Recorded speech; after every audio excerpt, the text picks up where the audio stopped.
నమస్తే ఫ్రెండ్స్, నేను మీ ముత్య.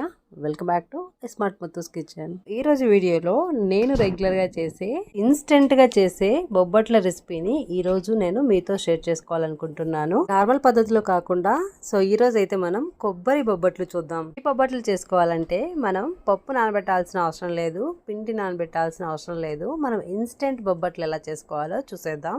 మరీ ముఖ్యంగా ఇది అందరూ చేసేలా కాకుండా నేను ఈ రోజు డిఫరెంట్ గా చేసి చూపిస్తానండి.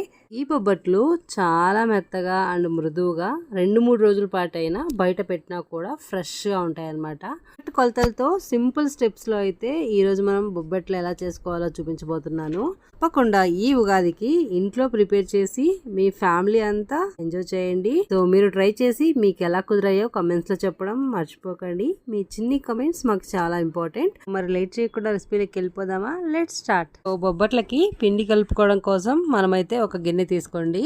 ఇక్కడైతే వీడియో క్లిప్ లో చూపిస్తున్న విధంగా 1 కప్పు గోధుమ పిండి, 1 కప్పు నేను మైదా తీసుకుంటున్నాను. మీరు మొత్తం గోధుమ పిండి అయినా తీసుకోవచ్చు, లేదంటే మొత్తం మైదా కూడా తీసుకోవచ్చు. కాకపోతే నాకు ఇలా తీసుకోవడం అలవాటు కాబట్టి ఈ కాంబినేషన్ అయితే బాగుంటది అనమాట. ఎక్కువ మైదా లేకుండా, ఎక్కువ గోధుమ పిండి లేకుండా. తర్వాత ఒక చిటికెడు ఉప్పు వేసుకోవాలి. దీంతో పాటే ఇప్పుడు నెయ్యి కూడా వేసేసుకుందాం.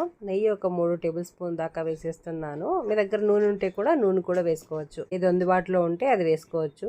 ఇలా నెయ్యి వేసిన తర్వాత మనం పిండి కలపడం అనేది చాలా ఇంపార్టెంట్ అండి. ఇలా వీడియో క్లిప్ లో చూపిస్తున్న విధంగా చేత్తో రఫ్ చేస్తూ నెయ్యి అణువణువున పిండికి పట్టేలాగా కలుపుకున్న తర్వాత ఇలా కొద్ది కొద్దిగా నీళ్లు వేస్తూ మన పిండిని చపాతీకి ఎలా కలుపుకుంటామో అలాగా కలుపుకోవాలన్నమాట. ఇంకా కొద్దిగా సాఫ్ట్ గా కలుపుకోవాలి. ఇప్పుడు ఇలా కొద్ది కొద్దిగా నీళ్లు పోస్తూ మనకు కావాల్సిన కన్సిస్టెన్సీలో ఇలా పిండిని అయితే మనం కలుపుకోవాలి. ఒకేసారి నీళ్లు పోస్తే లూజ్ అయ్యే ఛాన్స్ ఉంటుందండి, అందుకని కొద్ది కొద్దిగా వేస్తూ మనకి కన్సిస్టెన్సీ చూసుకుంటూ కలుపుకోవాలన్నమాట. ఇలా అంతా ముద్దకి కలిపిన తర్వాత ఇప్పుడు నూనె కూడా వేసేస్తున్నాను. ఒక 2 టేబుల్ స్పూన్ ఆఫ్ నూనె వేసి చక్కగా ఈ పిండి అణువణువున బాగా మెత్తగా కలుపుకోవాలి. ఇలా మెత్తగా కలుపుకున్న తర్వాత ఈ పిండిని ఇలాగా ఏదైనా మూత పెట్టేయాలన్నమాట. గట్టిగా గాలిపోకుండా మూత పెట్టేస్తే కొద్దిగా సాఫ్ట్ అవుతుంది అనమాట. మీకు టైం ఉంటే ఎక్కువసేపు పెట్టుకోవచ్చు, లేదంటే ఒక 10 మినిట్స్ పెట్టినా సరిపోతుంది. ఇప్పుడు మన మెయిన్ ఇంగ్రీడియంట్ కొబ్బరి తీసుకోవాలి. ఇక్కడ ఎండు కొబ్బరి నేను 100 గ్రామ్స్ తీసుకుంటున్నానండి. ఇలా ఎండు కొబ్బరిని సన్నగా కట్ చేసి మనం మిక్సీలో వేసి ఇలా వీడియో క్లిప్ లో చూపిస్తున్న విధంగా నున్నగా, వీలైనంత నున్నగా రుబ్బి ఒక ప్లేట్ లోకి తీసుకుని పక్కన పెట్టేసుకుందాం. యాక్చువల్ గా పిండి కలిపి పక్కన పెట్టుకున్నాం కదా, ఇదైతే నేను ఒక 20 నిమిషాలు మూత పెట్టేశాను. చూడండి ఎంత సాఫ్ట్ గా తయారైపోయిందో. ఇలా సాఫ్ట్ గా తయారైపోయిన ఈ పిండి మీదకి ఒక 2 to 3 టేబుల్ స్పూన్ నెయ్యి వేసి ఇంకొకసారి మనం అంతా కలుపుకొని ఇలా మనం ఒక చిన్న ఉండలుగా చేసి ఈ పిండి ఆరిపోకుండా ఒక తేమ క్లాత్ ని కప్పి ఉంచండి. సో దట్ మనకి పిండి అనేది సాఫ్ట్ గా ఉంటది లాస్ట్ వరకు. ఈ టిప్ అయితే చాలా ఇంపార్టెంట్. ఇప్పుడైతే మనం కొబ్బరిని మిక్సీలో వేసి పెట్టుకున్నాం కదండి, ఆ కొబ్బరిని ఇప్పుడు ఒక ఫ్రై పాన్ గ్యాస్ మీద పెట్టుకొని ఆ ఫ్రై పాన్ కొద్దిగా హీట్ అయిన తర్వాత ఇదైతే 2 కప్పులు అయిపోయిందండి. 2 కప్పుల కొబ్బరిని మీడియం కూడా కాదండి, లో ఫ్లేమ్ లో పెట్టుకొని ఒక 2 to 3 టేబుల్ స్పూన్ ఆఫ్ నెయ్యి వేసి ఇందులోకి లైట్ గా మనం ఫ్రై చేసుకోవాలన్నమాట.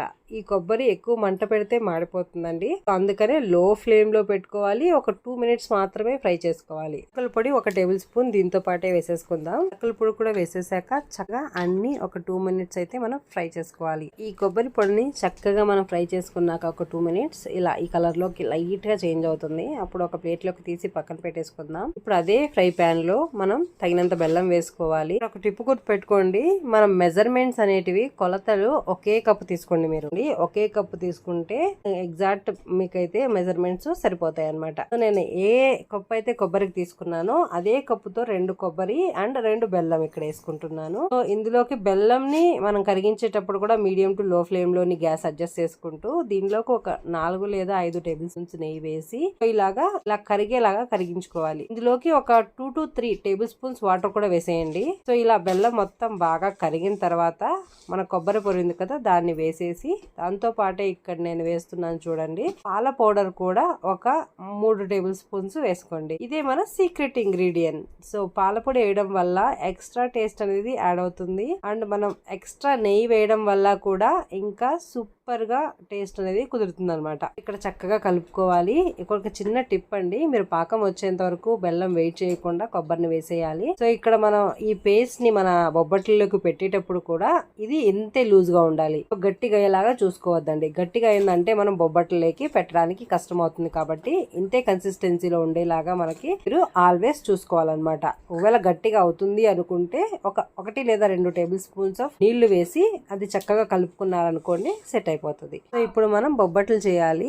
బొబ్బట్లు చేయడానికి చాలా విధాలు ఫాలో అవ్వచ్చండి. పాలిథిన్ కవర్స్ అయినా తీసుకోవచ్చు, లేదంటే ఇలా మన చపాతీ రుద్దుతాం కదా దానిపైన ఇలా 1 టేబుల్ స్పూన్ నెయ్యి వేసి నూనె వేసి ఇలాగా మన పిండిని ఇలా తీసుకొని మన దీంట్లో స్టఫ్ ఉంటది కదా, మన కొబ్బరి పేస్ట్ తయారు చేసాం కదా, అందులో ఇది కొద్దిగా తీసుకొని ఇలా పెట్టాలి. ఇలా బొబ్బట్లు చేసేటప్పుడు ఒక చిన్న టిప్ అండి, ఇక్కడ జాగ్రత్తగా గమనించాలి. ఎందుకంటే మనం ఇలా పూర్ణం పెట్టేసిన తర్వాత ఇలా క్లోజ్ చేసేటప్పుడు జాగ్రత్తగా క్లోజ్ చేయాలి. ఎక్కడ ఓపెన్ లేకుండా క్లోజ్ చేస్తేనే మనకి ఇది వెడల్పుగా మనం రుద్దుతాం కదా, ఆ చేత్తో మనం ఇలా అంటాం కదా, మనకి ఎక్కడ బయటకి వెళ్ళకోకుండా పూర్ణము నీట్ గా బొబ్బట్లు వస్తాయి అన్నమాట. సో మన పీటని అటు ఇటుగా తిప్పుకుంటూ అయితే మనం ఇలా చేత్తో ఇలా తడతా ఉండాలండి. సో కొంతమంది చేత్తో ఇలా చేస్తారు, సో కొంతమంది అయితే మనకి డైరెక్ట్ గా చపాతీ లాగే రోల్ చేసేస్తారు. అది పాలిథిన్ కవర్ పైన అయితే వస్తుంది, బాగా వస్తుందండి. ఇలా పీట మీద అయితే అతుక్కుపోయే ఛాన్స్ ఉంటది, అందుకని నేను చేత్తోనే చేస్తున్నాను. సో మీకు ఎంత పెద్ద బొబ్బట్టు కావాలో అంత సైజు లో మనం ఇలా చేత్తో తడుతూనే ఉండాలన్నమాట. సో చూడండి, నేను మీడియం సైజ్ చేస్తున్నాను. చక్కని బొబ్బట్టు అయితే ఆల్మోస్ట్ మనకైతే రెడీ అయిపోయింది. సో ఇప్పుడైతే గ్యాస్ మీద ఒక చపాతీ ప్యాన్ ని పెట్టుకొని అందులోకి ఒక 2 టేబుల్ స్పూన్ ఆఫ్ నెయ్యి వేసి ఇలా ప్యాన్ కంతా స్ప్రెడ్ అయ్యేలాగా వేసేసుకోవాలి. మనం చేత్తో చేసుకున్నాం కదా ఆ బొబ్బట్టుని మీడియం టు లో ఫ్లేమ్ లో మాత్రమే పెట్టుకొని కాల్చుకోండి, ఓకేనా. సో ఇప్పుడైతే ఒక్క సైడ్ కొద్దిగా కాలిన తర్వాత ఇంకొక వైపుకి తిప్పి వేసుకుంటూ 2 వైపులా లైట్ గోల్డెన్ కలర్ లో చేంజ్ అయ్యేంత వరకు అయితే దీన్ని మనకి ఫ్రై చేసుకోవాలన్నమాట. అటు సైడ్ ఇటు సైడ్ తిప్పుతూ. సో చూసారా, ఈ కలర్ వస్తే సరిపోతుంది అనమాట. ఇలాగే మన దగ్గర ఉన్న మొత్తం బొబ్బట్లు ఇలానే చేసుకోవాలన్నమాట. సో నచ్చిందా? ఈ ఉగాదికి మీరు తప్పకుండా కొబ్బరి నేతి బొబ్బట్లను ట్రై చేసి మీకు ఎలా కుదిరిందో కమెంట్స్ లో చెప్పడం మర్చిపోకండి. అందరికీ ముందుగా హ్యాపీ అడ్వాన్స్ ఉగాది అండి. So thank